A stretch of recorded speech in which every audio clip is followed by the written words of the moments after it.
Hey, it's Jabbo. Welcome to BrickTsar, your home for BrickTsar Answer Thingy. And sadly, the person who invented the term BrickTsar Answer Thingy, I can no longer find his comment. I don't think the channel exists anymore, or the user. I think he deleted the user. I've tried going back and searching some of my old videos and find that comment from the guy who said, hey, when are you going to do that BrickTsar Answer Thingy again? And I responded that I like that. I think I'll use that for the BrickTsar. I hope they weren't insulted that I said I like that and I'll use it. But yeah, so I started calling it BrickTsar Answer Thingy, and we did a lot of videos. A lot of times it would be They Might Be Bricks, my son Jacob and I, just sitting down in front of the webcam and answering the questions on the screen. I think I'm going to start doing that again that way. But for this video, we're going to answer some of the questions we've received on the last couple of weeks of videos. And I want to try to make this regular. So I'm filming this on Saturday. It'll be uploaded on Saturday. But perhaps Saturday will be the day for BrickTsar Answer Thingy. I can't make any promises, but let me know if you think I should do this every week. And you can help by leaving a question down below. And I can guarantee that the questions will be just my opinion. Some will be wrong, and some I won't know the answers to. But we'll just have fun. And if you have some input, be sure to let me know down there in the comments what you think the correct answer is, or your opinion on a subject. And remember, opinions aren't wrong, but people can be jerks about them. All right, so I don't even know why I just said that. The first question we have is from Dead Bricks. That's a great name for a YouTube channel like mine. Dead. Hey, how about that BrickTsar? His channel's dead. All right, Dead Bricks. It says Dead Bricks Customs in his avatar. He says, what is the rough estimate for customs fees on BrickLink? So, if you're new to buying on the internet and you live in particularly a country like Europe, I think even Canada, they charge customs usually on items that aren't gifts. And I have no idea what the answer to the question is, but I do know that a lot of those European countries, they have what's called a value-added tax, which is a cost that is built into the price of the items. That's why you'll see a discrepancy in the European price of a set versus the United States price of a set. So I would guess, if I'm just going to guess, I would say like 23%. I could be wrong. So if you buy something from the United States and it's $100, you'll probably be paying $23 customs. But I'm thinking more in terms of like how we do sales tax. Like sales tax is like 7 or 8%, depending on what county or area you're in here. So like a $100 set, I'll pay $7 or $8 tax. But customs or value-added tax works a little differently. It's kind of built into the price. So you'd pay the $100, but 23% of that would be the tax. I don't know. Somebody from those countries explain, but just be warned, yeah, if you buy something from the United States and you live in Britain, you live in Germany, you live in Netherlands, there's a good chance that you'll owe a tax when that's come. That's not the seller's fault. The seller didn't do anything wrong. And I have had where buyers are like, hey, can you mark this as gift or lower the price? So let's say you buy $100 and they're wanting me to mark it like a gift. I'm like, no, I just put whatever it is. And that's why I don't, another one of the many reasons I don't ship internationally anymore. I did have people complaining about customs. I'm like, I don't have any control over that. That's your government's tax system. That'd be like me complaining to a BrickLink seller who I'm buying from, and BrickLink takes Lego, we should say, takes the sales tax out and forwards that to the state. It's like, it's not the seller's fault. That's government and taxes for you. Yay. All right, next one is from JWS3DYNC. So NYC, that's New York City, right? So let's see. He says, we'd be making more video about old Lego sets. I always learn a lot about the history. So I do want to do more of that. And a lot of what I have planned for 2022 might involve more But I have a ton of vintage sets. I haven't done more detailed videos or talked about the history. I mean, we got those blueprints that I haven't done anything with. There's so many things I haven't done. There's one thing about this channel and the video potential is that it's not for lack of ideas or good suggestions like this that I haven't been making the videos. It's more of a situation of time. But I really appreciate the comment, and I do want to do more videos about old stuff and stuff that perhaps people haven't seen before or they didn't know about it, and we can all learn from it. Because a lot of times when we're filming the A Fool podcast, it seems like every single week when we start, I'm learning something new. And the episodes you'll find out about the blue dolphin that will be in an upcoming haul. It'll be interesting if the dolphin comes before the A Fool podcast. I don't think it will. All right, the next one is from Schwabricks. He says, "Sir," oh wait a minute, get to the question. "I'm sure you've mentioned it before, but where can I get a hold of that Darth Maul bust? Best. I'm about to say best. Darth Maul, he's up here in this corner. You probably can't see it. Where can you get a hold of him?" He can be reached at, what was the number? 470-888 something? No, he's not going to talk to you on the phone. I am sorry. You cannot get a hold of him. He is very busy and doesn't have time to answer the calls. But if you would like to get the Lego set, you could recommend eBay or BrickLink. But if you want to just build the bust and don't care about the rare parts in there, just download the inventory from BrickLink or Rebrickable or whatever sites have inventory lists, and just piece together the parts and substitute the rare parts like the panels. It'll be a lot cheaper than buying the actual bust online, but there's a lot of common bricks in there, a lot of black and red bricks, and you can substitute the rare elements to get the cost down a lot. But there's so many bricks in there, even just using that method, it still will be expensive, but not as expensive as you might think. All right, next one is from Mr. Noisy. "Why did Kevin Henkle start hating Lego?" I think a better question, Mr. Noisy, is why did Lego start hating Kevin Henkle? You had this man who was your ambassador and remained really an ambassador for Lego even after his untimely demise. Wait a minute, he didn't die. He was laid off from the Lego group when BrickTsar stopped buying Lego. And so, but Kevin does art. Lego is coming after and being very, very strict. And legally they're right, like anything that you try to sell that is using their trademark or copyright or whatever the term is, they can go after you. But the sad thing is they just were aggressively going after him while ignoring everybody else that's doing it. And there's so many people that are using Lego like minifigure and t-shirts. This t-shirt's from Jeremy from Common Collected. It's not Lego. But yeah, people making their own custom t-shirt designs or other things that have the Lego minifigure, which you're not allowed to use, and selling it. See, if you want to make one for yourself, that's fine, but you can't commercially sell those things. And there's other, like the 2x4 brick, and there's a couple other things that you're not supposed to use. But other brick designs you probably could. But if Kevin made a Lego minifigure and put that on a sticker or something, yeah, Lego would come after him and remove his Etsy listing of that. So it made him very bitter, apparently. So, and it's not fair. And he's posted on Twitter too about things where, they were aggressive about it against him, whereas they just ignore other people.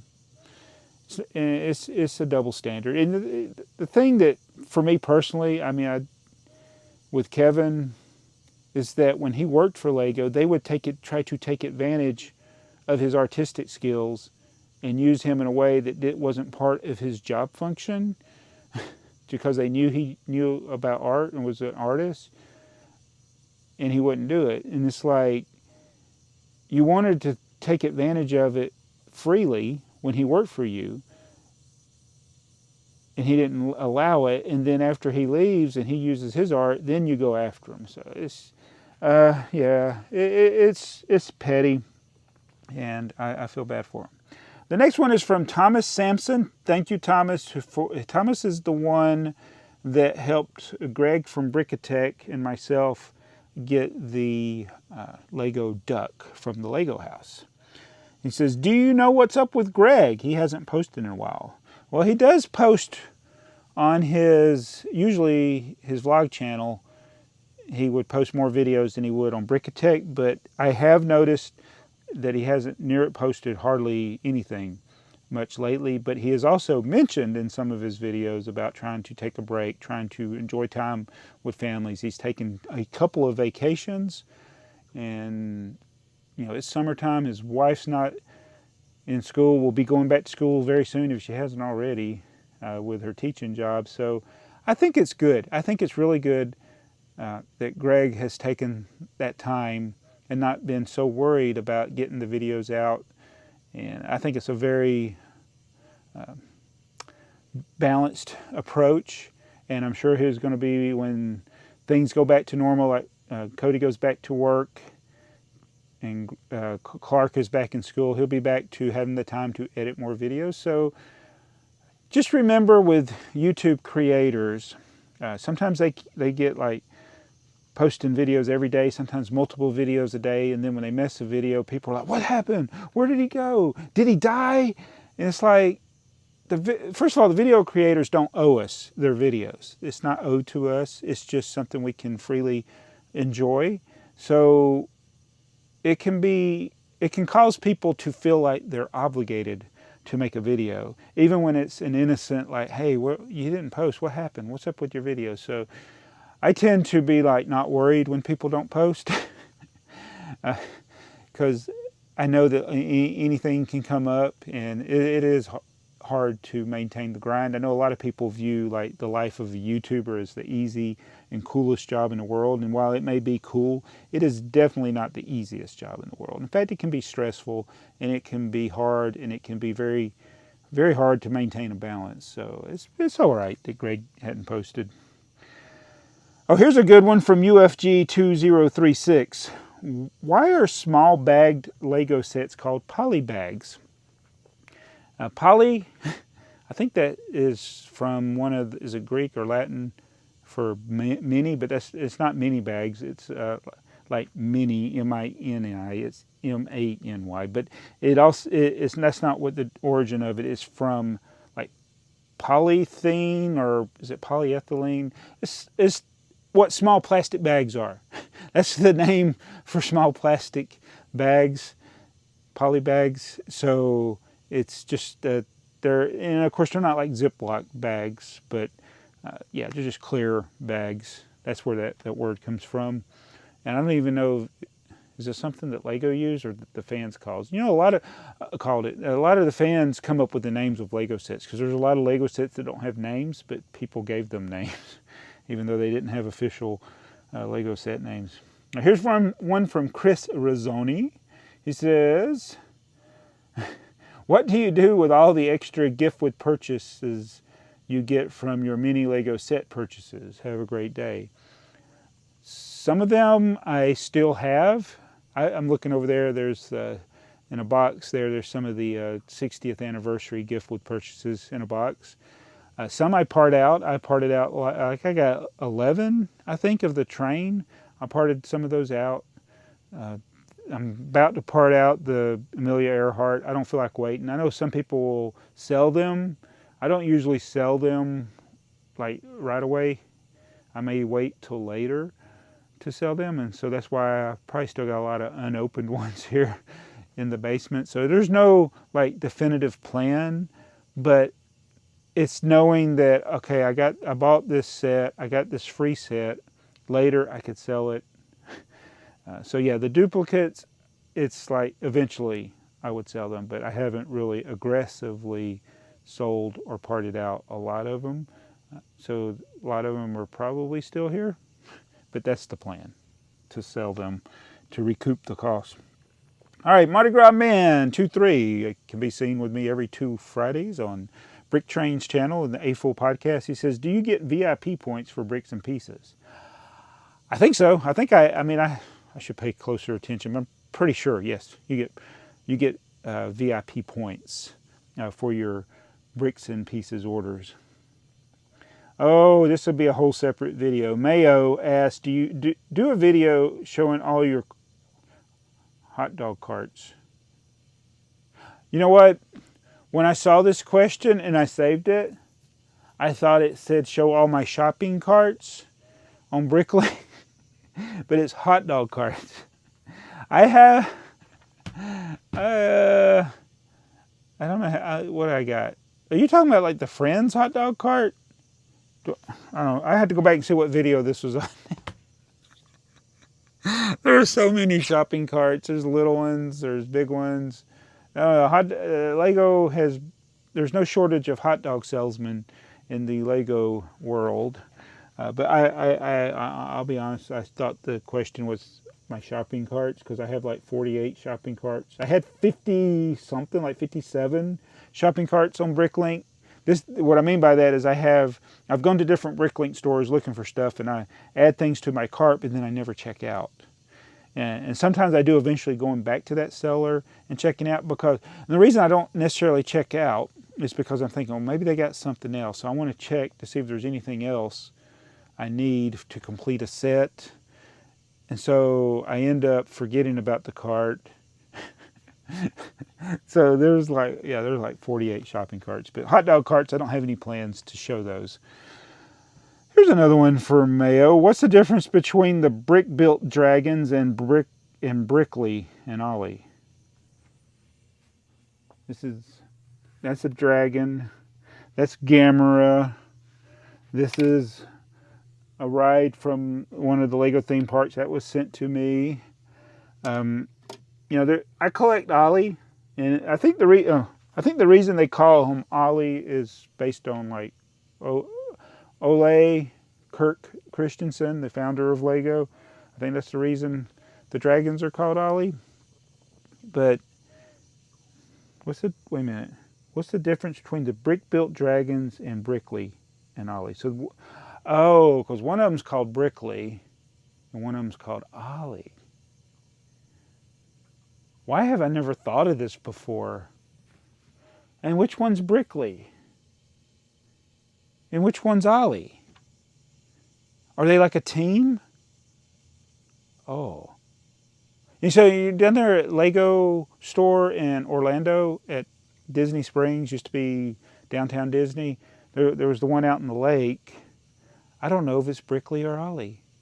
Somebody tell me, how many dragon names are there officially in Lego?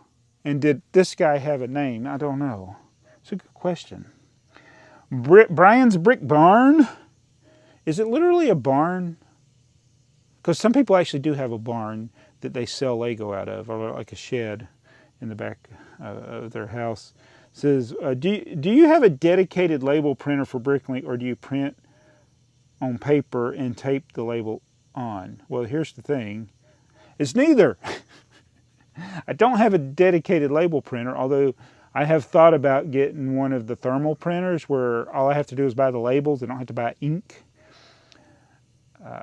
That might actually be the best or the cheapest way to go. You get the initial cost of the printer, and then I don't know how much the thermal paper is, but then you never have to buy ink for it.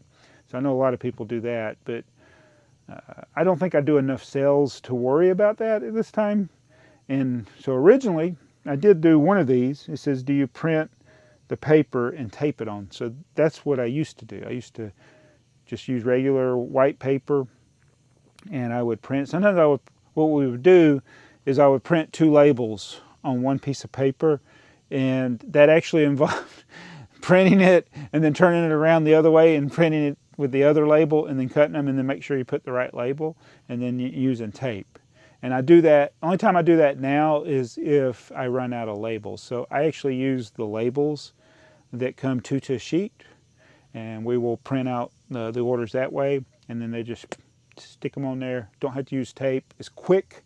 It's super easy. Barely an inconvenience, and it's tight. So yeah, that's what we do. So I don't have a dedicated label printer. I just have a printer and I used shipping labels that come two to a page.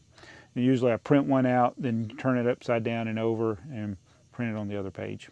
And that's what we do. All right.